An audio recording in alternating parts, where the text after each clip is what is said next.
Au plan économique, les lois civiques ont également permis aux Africains américains de constituer aujourd'hui une classe moyenne vaillante. Environ 43% d'entre eux possèdent leur propre maison et nombreux ont aussi réussi dans les affaires. Mais comparé à leurs concitoyens blancs, les Africains américains ont encore un long chemin à parcourir, souligne Edna Medford. Il est vrai que nous avons accompli beaucoup de progrès dans plusieurs domaines, mais nous n'avons pas fait de progrès dans le domaine que j'estime être le plus important. Ça, c'est le droit économique. Il ne sert à rien de s'asseoir à côté de quelqu'un qui n'est pas une personne de couleur dans un restaurant, ou mieux de se rendre dans une salle de cinéma sans y souffrir de la ségrégation, si en fait l'on n'a pas les moyens de faire tout ça. Donc, je pense que le plus grand défi dans notre communauté, comme cela a toujours été le cas, c'est un défi économique. Oui, cela existe encore. Selon les statistiques, approximativement un tiers des Africains américains vivent dans la pauvreté. Le chômage dans les foyers noirs est 3 fois supérieur à celui de leurs concitoyens blancs.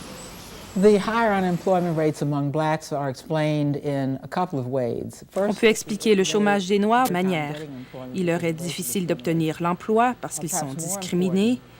Et mieux, les Noirs n'ont pas encore la parité avec les Blancs en ce qui a trait aux études supérieures.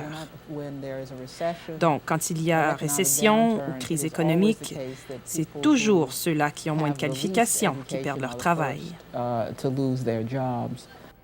Le nombre des Africains américains possédant le diplôme de fin d'études secondaires est sensiblement égal à celui des Blancs. Au niveau des études supérieures, cependant, la tranche est largement en faveur des Blancs. En 1993, 12% des Africains américains étaient titulaires de diplômes d'études supérieures, un chiffre supérieur à celui de 1994. Hillary Shelton explique ce recul. Il y a 20 ans, l'assistance du gouvernement aux pauvres étudiants devant atteindre l'université était beaucoup plus importante qu'elle l'est de nos jours. Donc, c'est là un des problèmes que nous avons. Simplement, nous ne pouvons pas payer les frais d'études supérieures. Il faudrait donc que notre gouvernement fédéral assiste ces pauvres étudiants, dont les Africains américains, à atteindre l'université. La grande majorité des Africains américains, notamment de la classe moyenne, soutiennent ce qu'on appelle ici Affirmative Action, un programme du gouvernement fédéral visant à aider les groupes minoritaires à avoir accès aux emplois lucratifs et autres opportunités qui leur étaient autrefois refusées.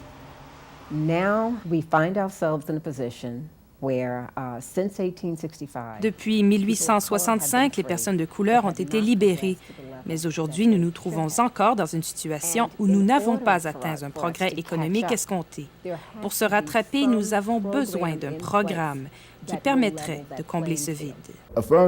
Bien sûr, je supporte Affirmative Action, mais je me demande jusqu'où va son efficacité en matière de progrès économique.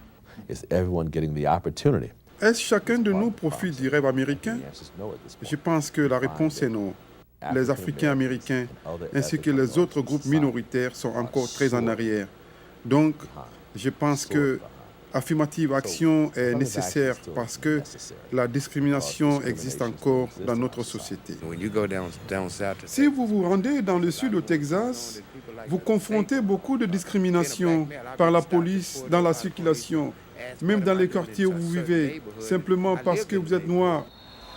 L'expérience des Africains américains et leur attitude vis-à-vis du système judiciaire du pays sont différentes de celles de leurs concitoyens blancs. Même si les activités criminelles dans le milieu noir ont baissé ces dernières années, environ 1,5 million de jeunes Africains américains demeurent en prison pour des raisons parfois injustifiées.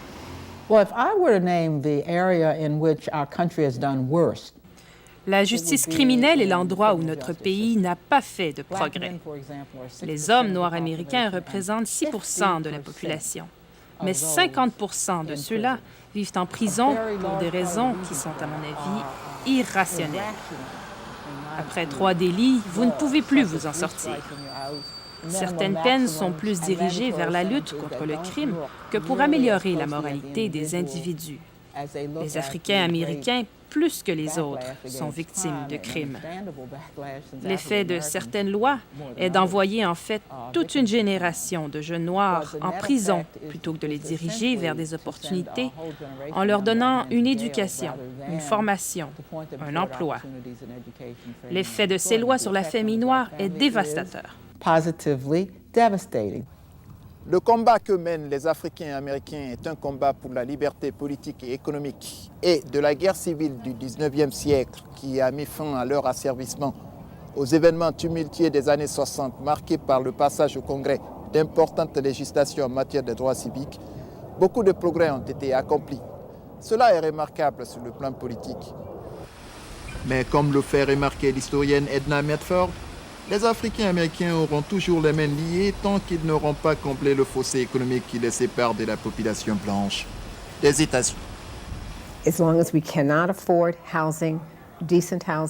Tant que nous n'aurons pas résolu le problème de logement, tant que nous n'aurons pas trouvé les moyens d'éduquer nos enfants, et l'éducation devient de plus en plus chère dans ce pays, tant que nous n'aurons pas les moyens de réaliser ces rêves, et ce sont là des rêves simples, communs à tout le monde, tant que nous n'aurons pas accompli cela, nous n'allons jamais constituer une part importante de l'Amérique.